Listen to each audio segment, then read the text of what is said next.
चलिए बताते हैं। देखिए आर्गुमेंट या एम्पलीट्यूड बाबू कॉम्प्लेक्स नंबर का क्या होता है, ठीक है। कॉम्प्लेक्स नंबर का आर्गुमेंट या एम्पलीट्यूड इसको बोलते हैं, ठीक है। देखिए आर्गुमेंट या एम्पलीट्यूड सपोज करते हैं बाबू कि ये आपका कॉम्प्लेक्स प्लेन है। कोऑर्डिनेट सिस्टम को हम बाबू कोऑर्डिनेट ये कॉम्प्लेक्स नंबर चैप्टर में कॉम्प्लेक्स प्लेन बोलते हैं या फिर गॉसियन प्लेन बोलते हैं या फिर आर्गन प्लेन बोलते हैं। क्या बाबू चीज वही, खाली इसका नाम बदल गया बाबू। तो मान लेते हैं यहाँ पर बाबू कोई कॉम्प्लेक्स नंबर है बाबू z बराबर x प्लस आई वाई। तो हम बाबू पिछले क्लास में बताए थे कि कॉम्प्लेक्स प्लेन में कोई भी कॉम्प्लेक्स नंबर रहता है वो किसी पॉइंट को रिप्रेजेंट करता है, बिंदु को, पॉइंट को। माने ये पॉइंट का कोऑर्डिनेट x, y है और x का मतलब होता है कि रियल पार्ट इसका कितना है बाबू, रियल पार्ट ये x है और ये बाबू इमेजिनरी पार्ट y के लॉन्ग कितना है बाबू, y है। तो x प्लस आई वाई को ही बाबू हम लोग x y लिखते हैं, ये x है y है। तो कोई कॉम्प्लेक्स नंबर है बाबू कॉम्प्लेक्स प्लेन में, ओके, कॉम्प्लेक्स प्लेन में। तो जो कॉम्प्लेक्स नंबर जो पॉइंट जो दिख रहा है z है, इसको बाबू आप ऑरिजिन से मिला दीजिए। ऑरिजिन का मतलब 0 0 से आप इसको ज्वाइन कर दीजिए।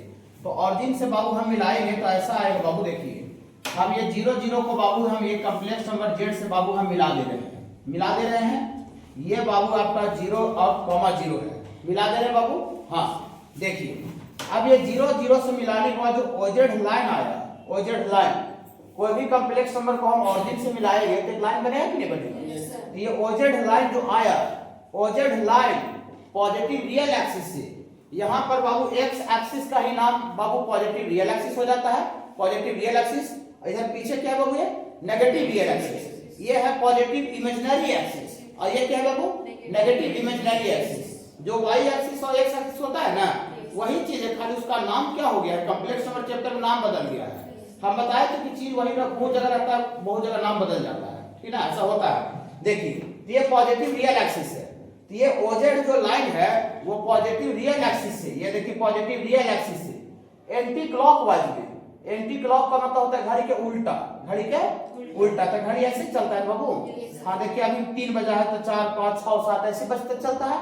तो यहाँ से पॉजिटिव रियल एक्सिस से एंटी क्लॉकवाइज में, एंटी क्लॉक का मतलब घड़ी के उल्टा, घड़ी के उल्टा जो एंगल बनाता है, ये घड़ी के उल्टा। देखिए पॉजिटिव रियल एक्सिस ये है और ये घड़ी के उल्टा, ये देखिए एरो इधर मारे, एरो इधर का मतलब यहाँ से चल करके और ऐसे चल रहा होगा तब एरो इधर आया, एरो का मतलब यहाँ से चल के ऐसे चल रहा है।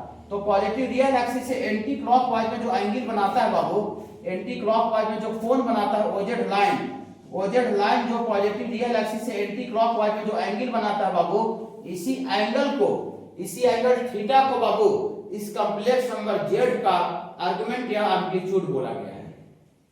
जो पॉजिटिव रियल एक्सिस से, पॉजिटिव रियल एक्सिस से एंटी क्लॉकवाइज में जो ओजेड जो लाइन बना, ओजेड जो लाइन है वो पॉजिटिव रियल एक्सिस से एंटी क्लॉकवाइज में जो कोण बना रहा है, जो एंगल जो थीटा बना रहा है, एंटी क्लॉकवाइज घड़ी के उल्टा में जो एंगल बना रहा है बाबू, उसी एंगल को बाबू हम उस कॉम्प्लेक्स नंबर z का आर्गुमेंट या एम्पलीट्यूड बोलते हैं, आर्गुमेंट या एम्पलीट्यूड बोलते हैं। ओके बाबू, आर्गुमेंट या एम्पलीट्यूड दोनों एक ही चीज है, OR करके लिखा हुआ है, OR माने या, माने हम आर्गुमेंट बोलते हैं या फिर एम्पलीट्यूड बोलते हैं। लेकिन ज्यादातर बाबू प्रॉब्लम्स के केस में आर्गुमेंट टर्म जो है वो यूज किया जाएगा।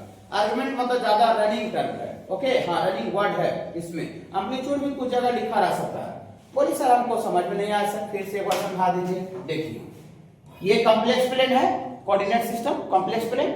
यहाँ बाबू कॉम्प्लेक्स प्लेन में कोई कॉम्प्लेक्स नंबर z है बाबू, जिसका आपको कॉम्प्लेक्स नंबर पता रहेगा, x प्लस आई वाई, मतलब उसका रियल पार्ट इमेजिनरी पार्ट पता रहेगा, ठीक है। तो ये कॉम्प्लेक्स नंबर z को बाबू आप ऑरिजिन से मिला दीजिए बाबू, ऑरिजिन से मिला दीजिए, 0 से थोड़ा सा टेढ़ा हो गया, ठीक है, ऑरिजिन से मिला दीजिए।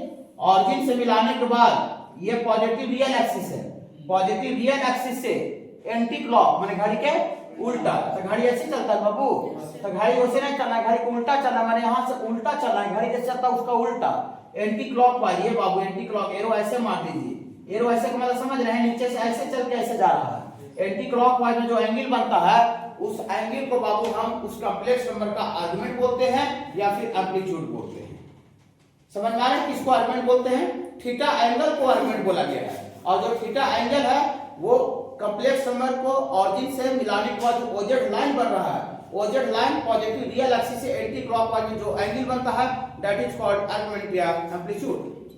ओके बाबू, देखिए उसी को लैंग्वेज में यहाँ लिखा हुआ है, the argument of a complex number, माने किसी भी कॉम्प्लेक्स नंबर का जो आर्गुमेंट होता है, इज द एंगल माने कोण होता है, कैसा कोण होता है, विच मतलब जो, द लाइन ज्वाइनिंग नंबर माने complex number, to the origin, complex number को ऑरिजिन से ज्वाइन करने से जो लाइन बनता है, विथ के साथ positive real axis in anti clockwise direction, positive real axis के साथ एंटी क्लॉकवाइज डायरेक्शन में जो ओजेड लाइन बनाता है, जो एंगल बनाता है, उसी एंगल को बाबू आर्गुमेंट या एम्पलीट्यूड बोलते हैं। क्लियर है बाबू? क्लियर है बाबू? डिफिनेशन में कोई प्रॉब्लम नहीं है? नहीं। सुनिए, तो अब हमको मैथमेटिक्स पढ़ रहे तो डिफिनेशन तो नहीं आता है कि डिफाइंड आर्गुमेंट या एम्पलीट्यूड 2 मार्क्स 3 मार्क्स, आप मैथमेटिक्स पढ़ रहे हैं, इसमें आर्गुमेंट थीटा निकालने के लिए आता है। ओके, देखिएगा, ये कॉम्प्लेक्स नंबर पता है, मतलब रियल पार्ट x पता है और इमेजिनरी पार्ट y पता है, तो ये x पता है और ये y पता है, क्या बाबू? ये दोनों का दोनों दिया हुआ है, तो दोनों का दोनों दिया बाबू, तो हम यहाँ z से बाबू हम पॉजिटिव रियल एक्सिस पर एक परपेंडिकुलर गिरा देते हैं, जेड हम, देखिए जेड हम लंब डाल दिए, लंब होता है परपेंडिकुलर डालना, तो परपेंडिकुलर डाल देते हैं, एंगल कितना बनेगा बाबू? 90 डिग्री। परपेंडिकुलर का मतलब 90 होता ही बाबू, परपेंडिकुलर मतलब एक्स एक्सिस में पूरा खड़ा रहना चाहिए, यहाँ पर एंगल बाबू 90 डिग्री बनेगा। यहाँ से हम लोग लिखते हैं बाबू ड्रॉ मतलब खींचना, ये बाबू आपका जेड है, परपेंडिकुलर डाल दिए, परपेंडिकुलर टू एक्स एक्सिस, यहाँ नहीं लिखना सही होगा, परपेंडिकुलर टू रियल एक्सिस लिख दें। हाँ, कोऑर्डिनेट ज्योमेट्री पढ़ेंगे तो उसको एक्स एक्सिस बोलेंगे, लेकिन यहाँ कॉम्प्लेक्स नंबर चैप्टर में नामकरण बदल गया है, उसको रियल एक्सिस बोलते हैं और वाई एक्सिस को इमेजिनरी एक्सिस बोलते हैं। हाँ, तो ड्रॉ जेड है परपेंडिकुलर टू रियल एक्सिस, तो देयरफॉर फ्रॉम फिगर से जो फिगर दिख रहा होगा OMZ कैसा ट्रायंगल है? राइट एंगल सपोर्ट त्रिभुज, एक एंगल 90 डिग्री हो गया ना लंबा में, तो हाँ, ये जो ट्रायंगल है बाबू OMZ है, OMZ इज ए कैसा ट्रायंगल है बाबू? Is a right angle triangle, is a right angle triangle है OMZ, और इस राइट एंगल ट्रायंगल में हमको थीटा निकालना है, थीटा का मतलब आर्गुमेंट या एम्पलीट्यूड निकालना है। तो बताइए कि हम यहाँ साइन का कॉम्बिनेशन ले तब आपको थीटा माने निकलेगा, जो दिया हुआ बात से कि कॉस का, कि सेक का, कि कॉट का, कि टैन का, माने ये हमको थीटा निकालना है।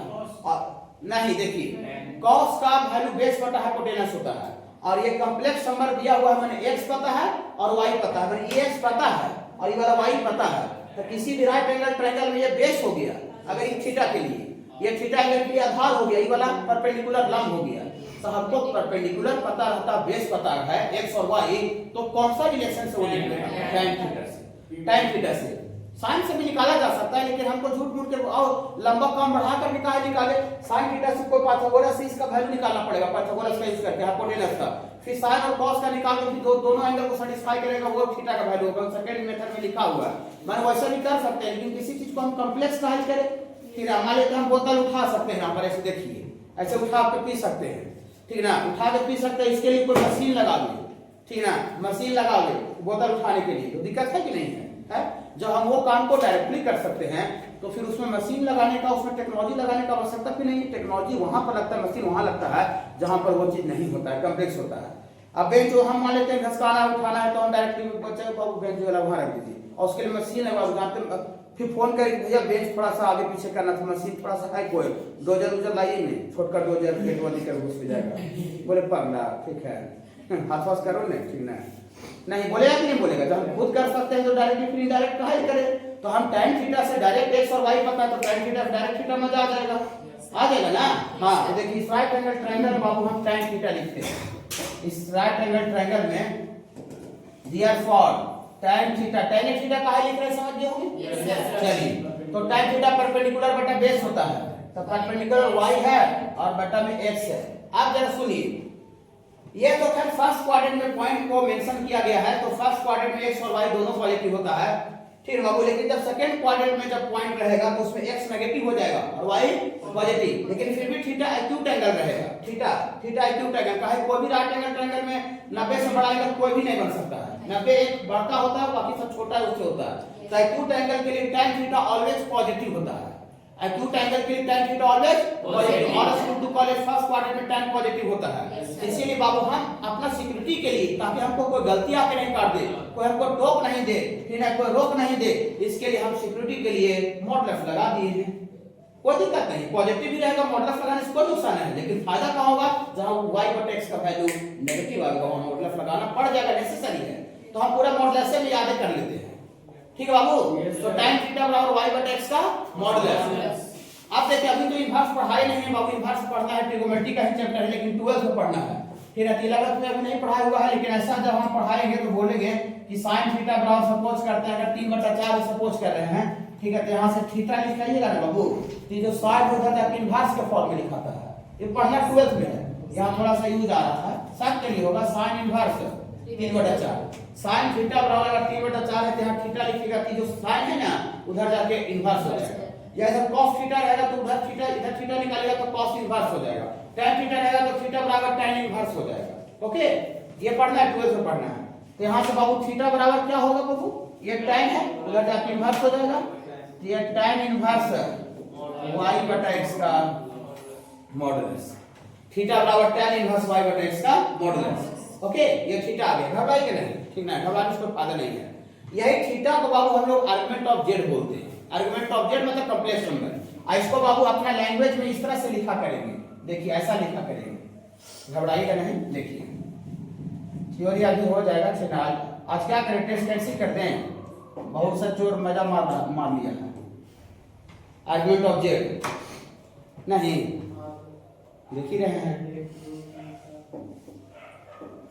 दिक्कत है सर ना कि ले ले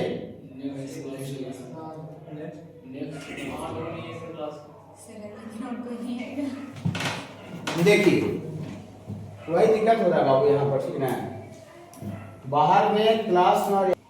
ये बाबू थीटा को बाबू आर्गुमेंट ऑफ जेड बोलते हैं, और इसको बाबू लिखते हैं ए आर जी, आर्ग जेड। इसको आर्ग जेड नहीं पढ़ेंगे, इसको आर्गुमेंट ऑफ जेड पढ़ेंगे, आर्गुमेंट ऑफ जेड। इसको शॉर्टकट में लिखा जाता है बाबू ए आर जी, माने कहीं भी इस तरह का सिंबल लिखा हुआ है, इसका मतलब कॉम्प्लेक्स नंबर का आर्गुमेंट का बात हो रहा है। ओके बाबू, हाँ, इसको थोड़ा सा यहाँ नोट में भी लिख देते हैं, नोट में आर्गुमेंट ऑफ जेड,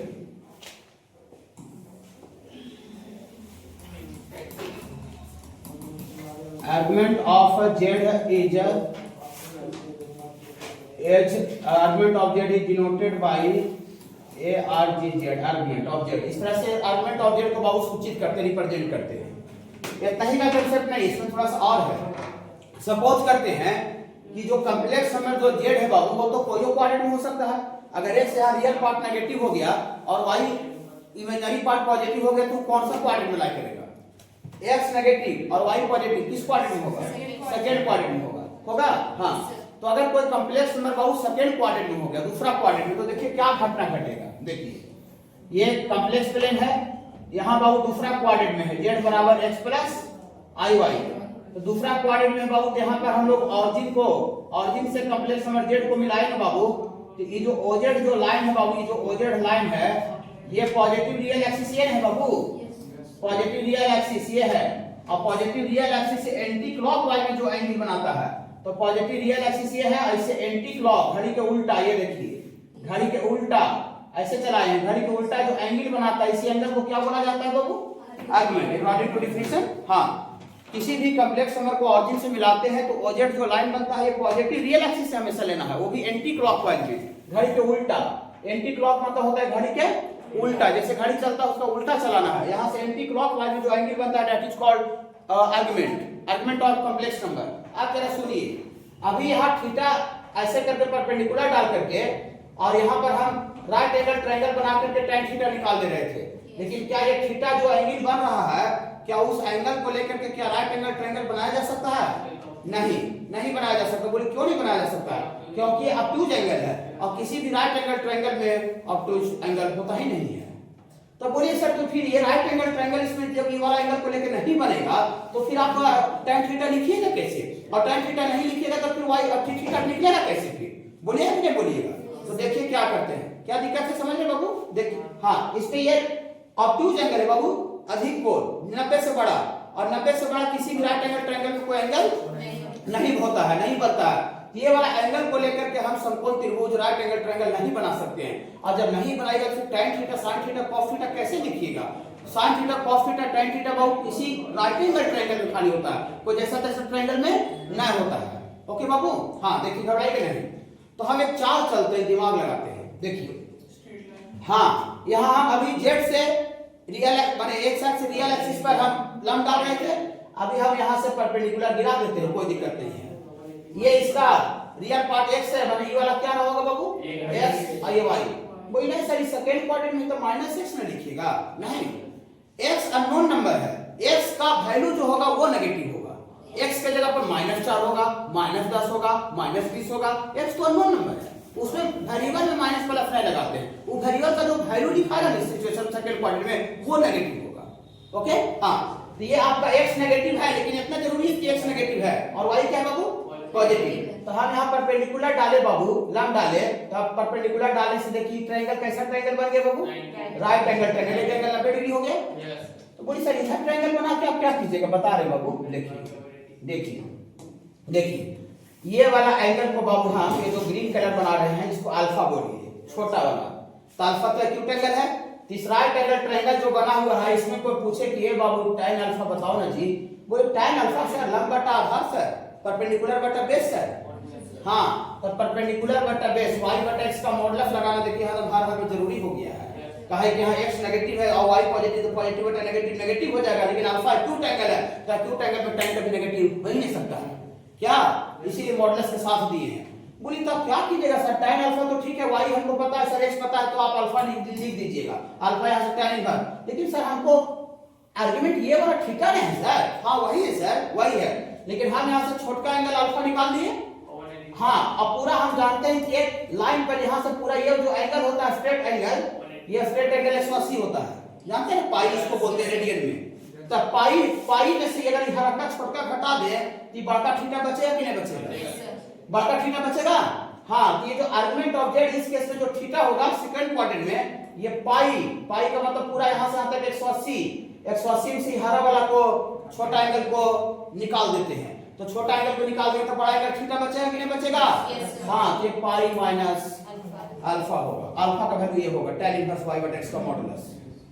नहीं समझ रहे हो? हां सर, समझ रहे हैं ना? हाँ, मतलब सेकंड क्वाड्रेंट में रहेगा, अगर पॉइंट कॉम्प्लेक्स अगर सेकंड क्वाड्रेंट में रहेगा तो आर्गुमेंट ऑफ जेड और थीटा का जो वैल्यू होगा पाई माइनस अल्फा के बराबर होगा। Pi minus alpha, where alpha बराबर tan इनवर्स y बटा x का मॉडुलस। बोलिए अच्छा, यहां तक तो थोड़ा सा समझ में आया। थर्ड क्वाड्रेंट में रहेगा तो क्या होगा सर, देखते हैं। देखिए क्लियर हो गया ना? सेकंड क्वाड्रेंट के लिए पाई माइनस अल्फा। जो बच्चे इसको नहीं समझे सेकंड क्वाड्रेंट के लिए वो फिर से देखिए, थर्ड क्वाड्रेंट में समझ में आ जाएगा। देखिए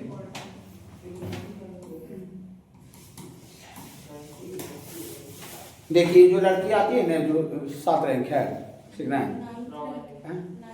9th रैंक है, हाँ, तो उसको एक पेपर में भी हम देख रहे थे, ठीक ना, तो उसको बिहार जो विद्यालय परीक्षा समिति है उसको पूरा बिहार से 152 बच्चा को 10-11 पोजीशन तक जितना था ना मैट्रिक इंटर में, सबको बुला के 20-20 हज़ार रुपया और लैपटॉप और टैब दिया है, ठीक ना। तो ही लड़की के लिए पटना लैपटॉप और टैब लगे 20-20 हज़ार रुपया और लैपटॉप टैब। बाबूजी पूरा गदगद है, नहीं अब देहात एरिया से बिलोंग करते हैं, ठीक ना, और लग रहा है कि बेटी को कितना सफल हो गई है।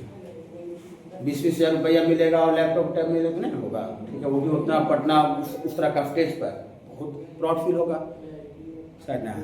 अच्छा कि वहाँ तक, अच्छा कि वहाँ तक तारीफ बनता है, लेकिन इधर जो रास्ता जो 1 साल से जो फॉलो हो रहा है ना वो गड़बड़ है, समझे बाबू। अगर ये 2 साल अगर मेहनत से पढ़ी तो बच्ची नीट क्वालिफाई कर जाएगी, तब इसका एक्चुअल जीवन बन जाता, संभर जाता। अब कुछ नहीं करेगा, ऐसी डिग्री लेते रह जाएगा तो फिर खत्म हो जाएगा। आप जहाँ तक काम कर रहे हैं वहां तक आपका सबासी बनता है, प्राय सब बनता है, ठीक है, लेकिन आपको एक स्टेप पर काम करके फिर आगे रुक जाइएगा तो फिर आप में बदबू आना चालू हो जाएगा।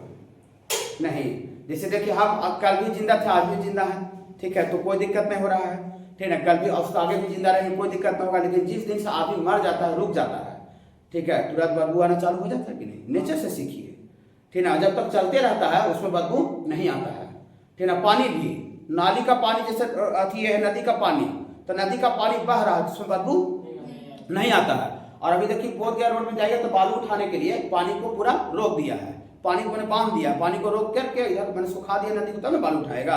हाँ, धारा में कैसे बाल उठाएगा, ठीक है। तो उधर जितना पानी रोक दिया उससे बदबू आना चालू हो गया, पानी गंदा हो गया, देखे थे पानी गंदा हो गया। लेकिन जब तक बह रहा था वो बहते बहते सूख जाता है, लेकिन उसमें गंदगी आती मैंने बदबू नहीं आता, ठीक है। तो वही बात है, आप जहां तक चले, जहां तक मेहनत की वहां तक। थर्ड क्वाड्रेंट में रहेगा तो क्या होगा, देखिए थर्ड क्वाड्रेंट में यहां पर रहेगा, आप समझ जाइएगा। अब इसको ऑरिजिन से मिलाए हैं तो ओजेड ये बनेगा बाबू। अब ये पॉजिटिव रियल एक्सिस तो ये है बाबू, positive real axis, X axis को बोलते हैं। यहां से एंटी क्लॉक चलना है, एंटी क्लॉक माने घड़ी के उल्टा, यहाँ से घड़ी को उल्टा ऐसे होगा। ये देखिए एंटी क्लॉकवाइज, ऐसे देखिए एरो मार दी, एरो मार मैंने यहाँ से चल के यहाँ तक ऐसे पहुंचे हैं, इधर से ना चलना है। एंटी क्लॉकवाइज, यहाँ देखिए एंटी क्लॉक, तो एंटी क्लॉकवाइज में जो एंगल थीटा बनता है, इसी थीटा को क्या बोलते हैं बाबू, आर्कमेंट बोलते हैं। अब क्या ये वाला बढ़ता इतना बड़ा थीटा को लेकर के आप राइट एंगल ट्रायंगल डायरेक्ट बना लीजिएगा, नहीं। तो आप क्या कीजिए, यहाँ से परपेंडिकुलर डालिए, नो डाउट ऐसे डाल रहे थे, और परपेंडिकुलर डालिए, इसका पता रहेगा कॉम्प्लेक्स नंबर x प्लस आई वाई, ये वाला x होगा, ये वाला क्या होगा बाबू, y होगा। थर्ड क्वाड्रेंट में x नेगेटिव होगा, y भी नेगेटिव होगा।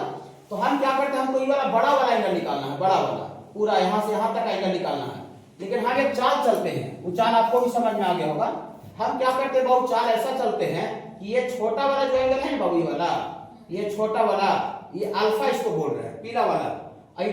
पीला वाला जो एंगल बन रहा है, ये राइट एंगल ट्रायंगल OMZ में बन रहा है। देखिए OMZ राइट एंगल ट्रायंगल है, समकोण त्रिभुज। तो अगर समकोण त्रिभुज बन गया राइट एंगल ट्रायंगल, तो उसमें sin cos tan आराम से लिखा जा सकता है, कोई दिक्कत नहीं है। यहाँ से बाबू आप इस राइट एंगल ट्रायंगल में tan अल्फा लिखिए, तो y/x का क्या हो जाएगा बाबू, मॉडुलस हो जाएगा, मॉडुलस हो जाएगा। यहाँ से अल्फा निकल जाएगा, अल्फा निकल जाएगा tan इनवर्स y/x का, छोटा एंगल ये वाला पीला वाला।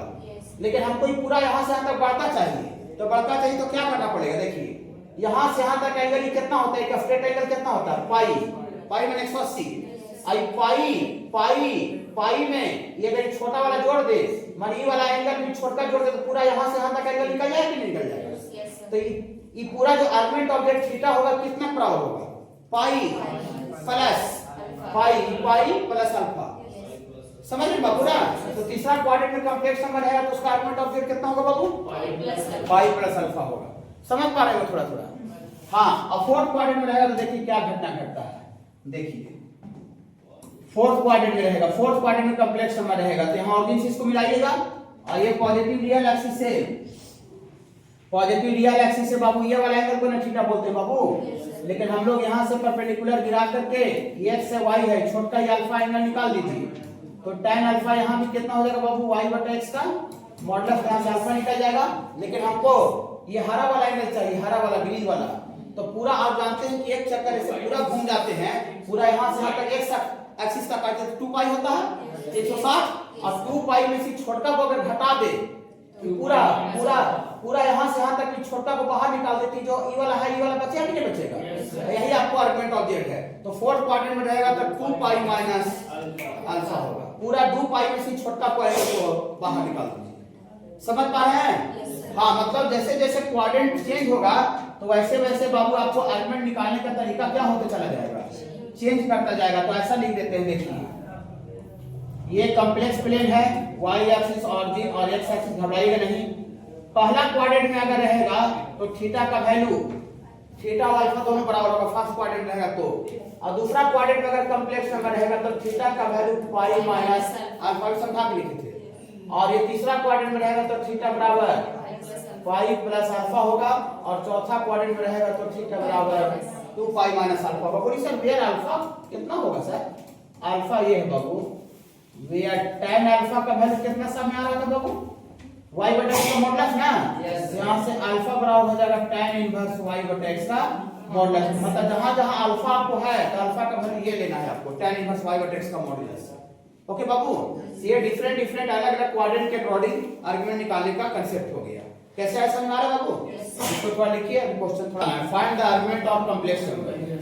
ठीक है, देखिए ये 1 नंबर है बाबू, ये z बराबर है बाबू 1 प्लस आई, यहाँ x के जगह पर कितना है बाबू 1 रियल पार्ट, और इमेजिनरी के साथ i के साथ कुछ नहीं गुणा है तो कितना है बाबू 1, तो y के साथ भी 1 है बाबू। तो सबसे पहले आप tan अल्फा निकालिए, सबसे पहले देखिए tan alpha, tan alpha y बटा x का मॉडुलस होता है बाबू। तो y बटा 1/1 का मॉडुलस, तो 1/1 का मॉडुलस 1 हो जाएगा।